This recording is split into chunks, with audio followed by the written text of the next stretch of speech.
It's JW suicide, and I'm being naughty again. Hi there, my little Davy lamps. How are you doing? Hope all is well. Thank you as always for popping by. Well, a couple of videos ago, I showed a sequence from this year's convention, one of the talks, where the poor guy made a mistake, but actually inadvertently told the truth while he made the mistake. Anyway, didn't please everyone, gave some of you a chuckle, which was what it was meant to do. I just annoyed some people, and you have my sympathy, I can understand that. I annoyed you with my laugh. So I wanted to show you actually the whole of the talk, and then there's a film clip as well in the middle. And I do promise to try and rein in my inner Muttley. So I won't be doing, the Muttley laugh. Okay, I'll try. I've not watched this talk all the way through yet, so I'm seeing it for the first time with you. I've seen odd bits. And one thing that struck me was this speaker is so much like Anthony Morris. Is this a characteristic of how people speak from a certain region in America? His voice, his mannerisms, his eyes, body movements? Very similar, but see what you think. So some people thought I'd faked the last video because sometimes there's a lag with this screen recorder, but you can see it all for yourself. So no need to fake anything. Okay, I'll try and behave myself. See where we go. At this point, let us now give close attention to Brother Luis Torres Jr. as he discusses why true Christians need courage to remain holy. There's your title. And he'll be coming up, I suppose, in a minute. Get himself in place.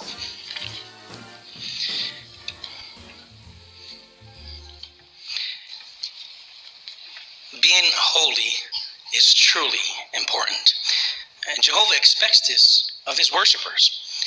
Let's notice this at 1 Peter chapter 1, and we'll read verses 15 and 16. That's 1 Peter chapter 1. We'll read together verses 15 and 16.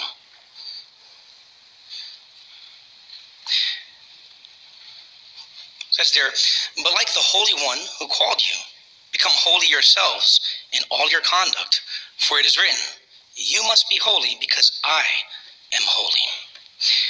Note that Jehovah did not say we must be holy as he is holy, or as holy as he is, but rather he tells us to be holy because he is holy. See, as beloved children, we want to imitate Jehovah to the best of our ability. This reminds me of when my children were younger. We would go to the beach, and there's these big sand dunes, and we'd make huge footprints, and my kids would try to follow in those footprints. They wouldn't be exact. They would try to follow as best as possible, and that is what we want to do as well. You see, although faith in a ransom enables us to have a clean standing before Jehovah, we must strive to maintain clean conduct by perfecting holiness day by day. So over time, my children got older. My son's foot is huge now, my oldest one, and he got better than I did in perfecting and following my footsteps. You see, that's what we want to do. It's a continuous process. But holiness indicates that we are separate. It indicates separateness. It indicates cleanness, a state of being set aside for Jehovah's service, purity in our personal conduct. So it involves more than just simply reading the Bible, going to the Kingdom Hall, going out on service, ringing doorbells. There's more. Yeah. See, it involves us doing these things as well as having the right moral standards that Jehovah has, having them in our hearts, having that proper heart attitude. So we must therefore avoid behavior or practices that defile our body or diminish our relationship with Jehovah. And this is where courage comes into play. I've not heard any Jesus yet, did you? Well, we heard ransom sacrifice, but not about relationship with Jesus? See, courage helps us to be a genuine Christian. Sooner or later, our conscience is going to start to prick us. Our Bible-trained conscience is going to show that we are different from those around us. Our colleagues, our classmates, our neighbors, our relatives. Our conduct is going to be different from them. Whoa. Did you hear that sweeping judgment? Sweeping judgment. that their conduct will be different from Well, they encapsulated everything, really, didn't they? Neighbourhood, work, school. Well, the difference, I would say, is going out on service and how many meetings a week. Though other religions may have relative things to that. But it's this denial that the person sat next to you on public transport or something could be a decent, loving, kind, an actively kind and generous and loving person with great morals, and striving always to be the best they can be. I know people who are like that with no religious beliefs at all. They think they're here for one time round and they're going to make the best of it and help as many people as they can while they're here. There's no threat hanging over them of eternal death or hellfire or anything. They're just going to do it. These sweeping statements are wrong, and they're isolating the J-dubs from the world even more.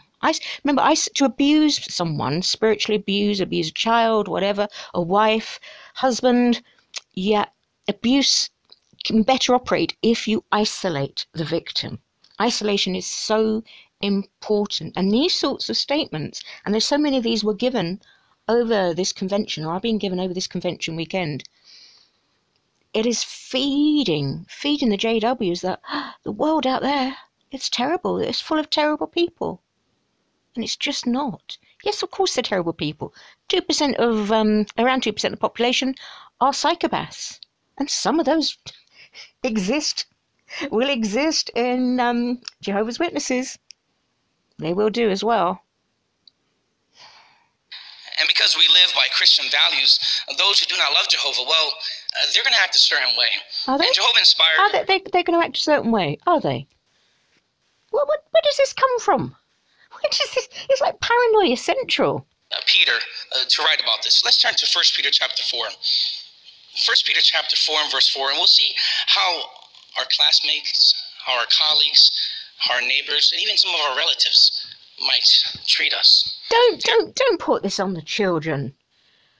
They've a hard enough time being ridiculed and separated and not able to participate in so many things.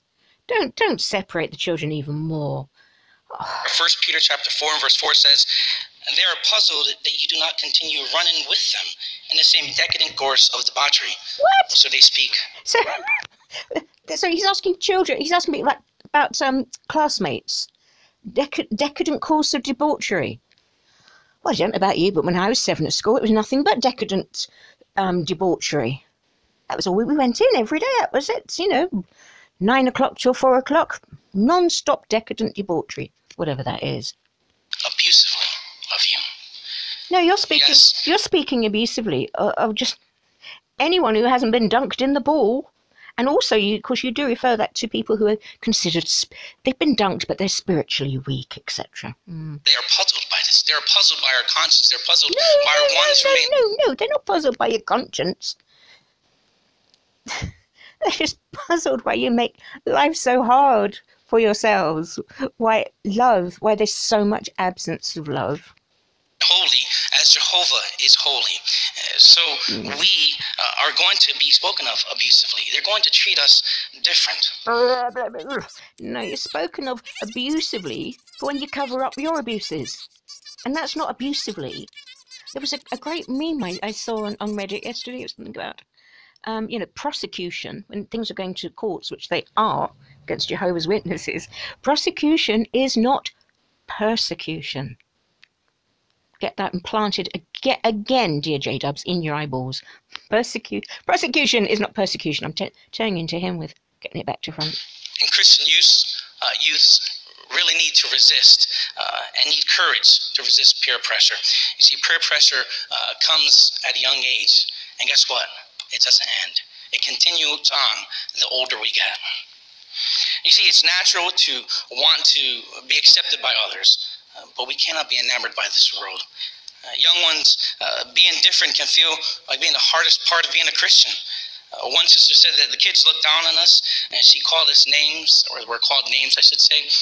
I think she was called a nerd or a wimp at times, she stated.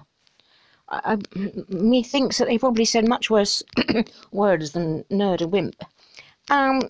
Sadly, bullying is a terrible, terrible feature of some schools, and it has life-threatening consequences. So you don't have to be a Jehovah's Witness to be bullied at school. That's for sure. But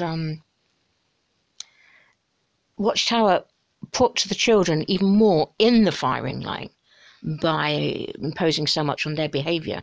So it's like they're putting kids on a pedestal and with a sign over them saying, like, mock me, I'm so different. And of course kids want to fit in. And there's actually the changes that happen in your brain, the natural changes will also make you want to fit in. So apparently the age 15, that's when you're the most self-conscious. Age 15, when you really don't want people looking at you. And how are you going to stop people looking at you? By fitting in. But that's something that is set up in the brain. And if you're going to say that Jehovah made people's brains and designed this brain development, then Jehovah would know that a 15-year-old is just going, no, just don't look. Let me just fit in until I find the new me that's going to be growing. But this is where courage came in. For example, maybe our taste in clothes sent a message about us and what we stand for, that we are Jehovah's Witnesses, what we believe. In this world, fashion is truly an important thing. We use the phrase, I'm trying to make a fashion statement. Well, as Jehovah's people, we are making a fashion statement as well. We're stating that we are Jehovah's people. That's what we say. So we want to make sure that with our dress and grooming that we're...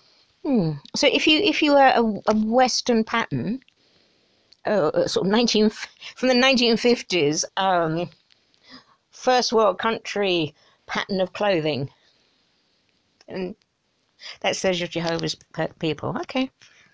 Hey. Modest. We're not there to win a popularity contest. That was very Antmo, wasn't it? Modest. He uses that word a lot. Modest. When he's going about trousers. But rather, we're there to win the best approval ever, and that's the approval of Jehovah God. So I cheesed off Jehovah the other day. I had a dress on that hadn't been ironed. Terrible. We want to take note of our dress and grooming. We also can be pressured to date an unbeliever or to engage in immorality, but this is where cutting off bad association is truly important. Bad association. Bad association. You mean like the paedophiles that you have in the congregations? That are hidden? You mean those bad associations? Okay, well, I'll keep that in mind, and when they're knocking on my door, yeah, I'll keep that in mind. Thank you. This is where it takes courage. Some of us may have had our morals weakened at times, or our defenses have gone down because of unnecessary association with non-witnesses. Now, this can happen at work. We know during the holiday seasons we're asked, well, are you going to go to the holiday party? Are you going to do this with us? When that comes and we stick to our faith, we remain loyal, we stay courageous, say, no, I'm not going to do that. But what about the times that they say, hey? They do like to make a storm in a teacup, don't they? Wow. Be courageous. Just... You want to go and have a drink with me after work? You want to go and hang out after work? See, that's where it may take courage for us to say no. Going for a drink after work. Oh my goodness!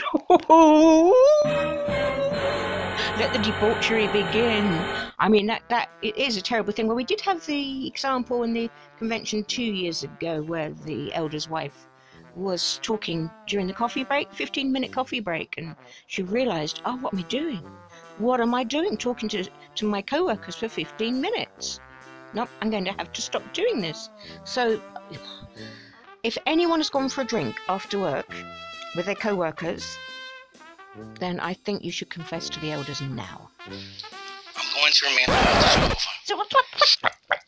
So what has going for a drink with co-workers got to do with remaining loyal to Jehovah? What? Someone tell me. I can't see it. And as we continue to do this, there are other temptations that are going to come up. As we continue to remain courageous and loyal to Jehovah, We think of our employers who may want us to be dishonest. Here we go. I had an employer who wanted me to sell parts that were not needed on certain things that I fixed. We got mixed up. It wasn't even broken, and he would get mad at me if I wouldn't fix it, or change it, or replace it, or charge the customer. You see, that's dishonest. I had to leave that job. So solid Christians, we do not view dishonesty as something optional. Or I should say, honesty as something optional. Honesty is truly important. Honesty is truly important. So in the following video, let's notice how a publisher was blessed for maintaining holy conduct. Publisher, please. When I was 17 years old, I was very shy and had low self-esteem. Almost all my classmates had girlfriends, and it looked like they were having fun. This made me feel really lonely. I had been baptized for 4 years. At school, my classmates respected me.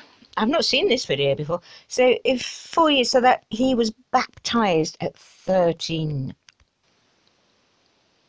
A lot of us know why that's not right. Because of my conduct. But something was about to happen that could have changed my life forever. There were a lot of girls at my school. One girl in particular was really pretty. Oh. Although we were not in the same class, we would often see each other in the hall, in the school cafeteria, or during gym class. I noticed that she would look at me. One day, 2 girls handed me a letter from her. Oh. The letter said, "I think we would get along. I'm attracted to you. I like your personality, and that's not all. I hope you make the right decision. We could really have fun together. With love, yours truly." I felt dazed. I honestly didn't know what to do. Can you hear the audience laughing?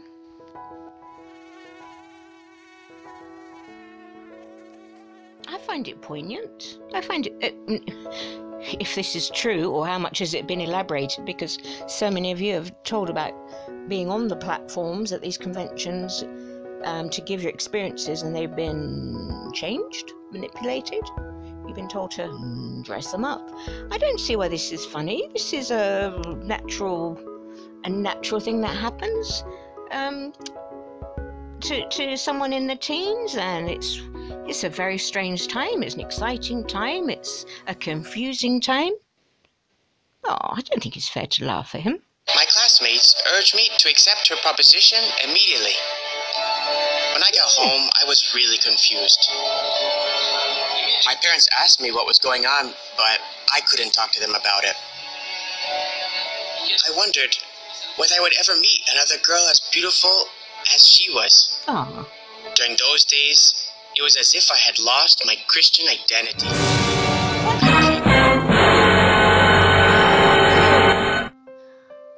It's as if he's lost. He hadn't lost his Christian identity. Watch how it filled his mind with so much control, so many control mechanisms, that he was in conflict. But he was going through a completely natural process. And you know how lovely that this girl noticed him. That is really sweet. You know, but why does this suddenly become this sort of angst-ridden disaster? It's just one note that happens, and it's going to keep happening. Watch Tower know that it's going to keep happening. So this is the scenario that you're supposed to follow when that happens. No, it's not the scenario you're supposed to follow when it happens. A lot. I had dedicated my life to Jehovah, and I couldn't let him down. How would he be letting Jehovah down? What is this about? I'm sorry, I don't see it. So I opened up to my parents, and they were patient with me. I should think so. We did some I should think patient. Why wouldn't they be? You've done nothing wrong. You've done nothing wrong, but just walk around like a 17-year-old. intense of study together, using the young people aspect. All the time it's like big fuss. Any tiny thing's got to be a big fuss. So he gets a note, And now his parents can be patient and they're going to study a Watchtower book. For heaven's sake. For heaven's sake. Going through articles that apply to me help me overcome the... I mean, he wasn't off having sex with every single girl in class, different one, different night of the week, and trashing them and being cruel. He got sent a note.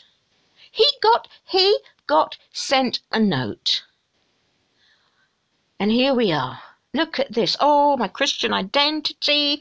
Oh, and this isn't against this chap. It's against the control. The crisis. Looking through the book. I also spoke to a mature brother in the congregation. And This poor girl. Do you know, I'd have been mortified if I was 17 and plucked up courage to send a note. I've never been that brave, mind. Once as an adult, I plucked up courage. I'm a wimp. And, that's that speech in the talk. It said that's a big derogatory term. Anyway, had I plucked up courage to send a note, and then the guy is showing his parents and then showing someone in his church. I mean, you'd be mortified, wouldn't you? Oh, I would. Oh, I think I'd crawl into a cave and never come out again. I'd be so embarrassed. I had to spend more time with him as well as other brothers. What? No, he's got to hang around. He's got to hang around with loads of brothers.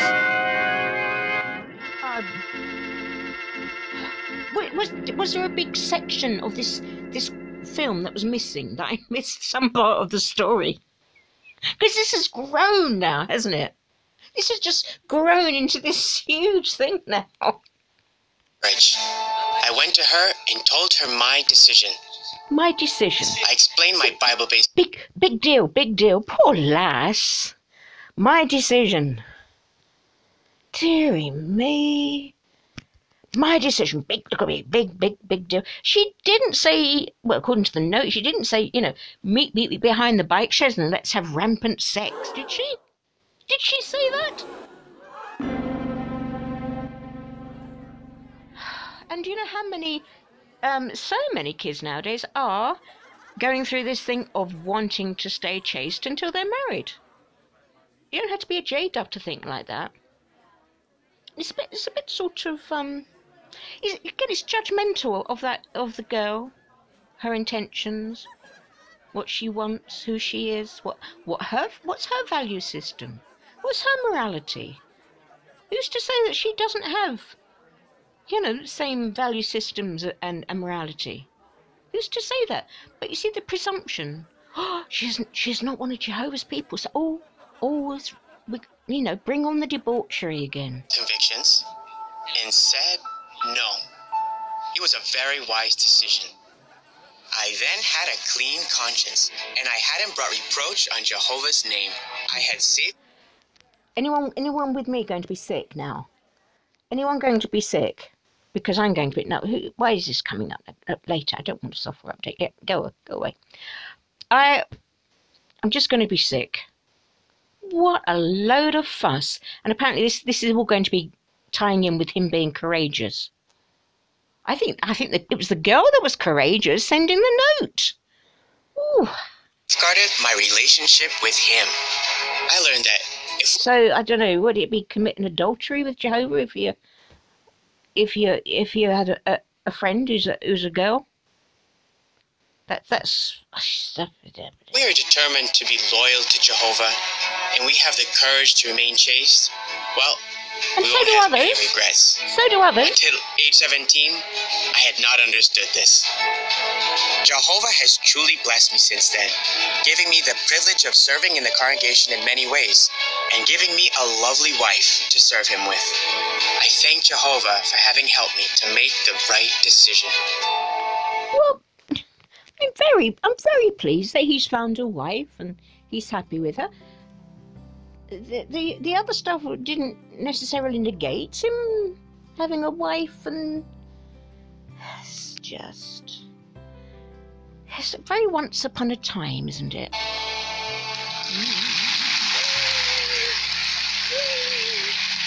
Let's do applause at home. Your logo, isn't it? What a wonderful example, wasn't it? You see, the Bible encourages us to be responsible for our actions, to develop good spiritual qualities. Let's notice this. Let's turn to 1 Corinthians chapter 16, and here we'll read verses 13 and 14. Right, it's finishing soon. Again, that's 1 Corinthians 16, verses 13 and 14. Stay awake.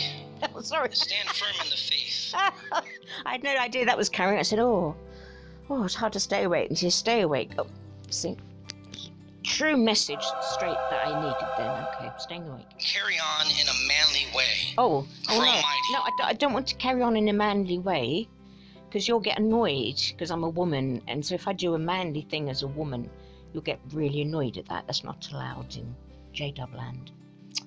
So here we go. Let everything you do be done with love. Yeah. Now We see here- that is very nice. Let everything you do be done with love. I have to keep being. I've actually got a poster up. I just put up the other week, a couple of weeks back, saying that, because I have to be reminded of that, so it's on my wall. How it says to carry on in a manly way. No, I don't want to do that. What does the footnote say there? Regarding carrying on in a manly way, it says to be courageous. So we carry on in a courage. Don't women have courage then? Giving birth takes quite a bit of courage. It's outside your control, but and after you had the first one, very courageous to have a second one, and so on and so forth. This way, we need to grow mighty. We need to be courageous because attacks are going to come, and we are going to be at the forefront of this attack. Are we? Being firm in the faith. Where did that come from? Attacks are going to come, and we're going to be at the forefront. Where did that come from?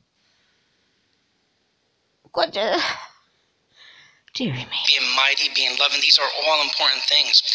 But this principle applies equally to men and women. Oh, thanks. So where it says there that manly way, humanly way, we could say. Human. See, all of mankind, or we as Jehovah's people, are all involved in this. God's Spirit can help us to develop strong faith and a fervent love. But how can we do this? Well, we need to seek guidance. We need to seek guidance in order to remain holy. And in seeking guidance, we also build up our courage. Who can we seek guidance from? No, please, For not the young elders. ones, we can seek the guidance of our caring parents as a source of instruction. Maybe through their speech, through their everyday talk with us, or even we receive guidance through our family worship with our parents. And we have elders and mature ones in the congregation that can offer spiritual advice. Oh. You see, a well-chosen friend. Now, I know there's good elders, but we hear so many stories of someone who's had a bit of a weakness, nothing earth-shattering, haven't hurt anyone, and they're thrown out. They've gone for that help, that support, that advice, that strengthening, and suddenly they're in a judicial committee. And if you want people to go to elders, then you need those people to understand the terms upon which they're approaching the elders. Now, those who have not heard of or read the Shepherd the Flock of God book, they don't understand the terms and conditions that are in play when they go to an elder for advice. So before going to an elder, they need to know what those rules and regs are. If not, it's not a level playing field, and you've got to be as kind and as gentle and loving as possible. And that means knowing what the heck the rules are. It brings out the best in each of us. It helps us to cling to our spiritual goal, to our holy standards, and again helps us to build our courage. Living in the time of the end, we are not surprised that the world has become obsessed with things that Jehovah says are unholy. So we need to exert ourselves to perform holy acts of conduct and to remain spotless and unblemished in this wicked world. Like Watchtower. And if we stand firm for what is holy, well, that is courageous. And as we've heard, when we do this, when we're fearful, we be afraid, well, that is even more courageous. See, each of us can be courageous if we constantly rely and remember that Jehovah is the source of our courage, that Jehovah is with us, that he has strengthened countless of other ones who needed to be courageous while they served him. Yes, Jehovah is our courage. So let us continue to be courageous and stand and please Jehovah. And what a powerful reason it is for us to remain holy. Now we'll listen to Brother Paul Sherba of Bethlehem. So there you have it. Yeah, nothing wrong with the advice. You know, I have friends who are an example to me, help me realize where I'm lacking a bit, because I think, oh, that's so lovely what they did that, and I should follow that as a pattern, experiment with that myself. I do myself get strength from spiritual things, indeed, absolute strength, but that's not for everyone. But to do that under such a corrupt umbrella, so you've got the followers there who will be motivated to be holy, stand the ground, but they're being overseen, sadly, by an organisation that is not holy, that has shares in Lockheed Martin, that has shares in a tobacco company, that has shares in an entertainment, a filmmaking company that makes films that Jehovah's Witnesses are not allowed, or should not be seeing. You know, they would be receiving counsel and things if they saw some of those films. So it's Watchtower have set a high bar, and they nowhere near live up to it themselves. So how sad that kids and everyone is being saying, no, you must or you will die. You have to live to this bar that we can't do. We don't do it, but you must or you'll die. Anyway, that was a decidedly unfunny video.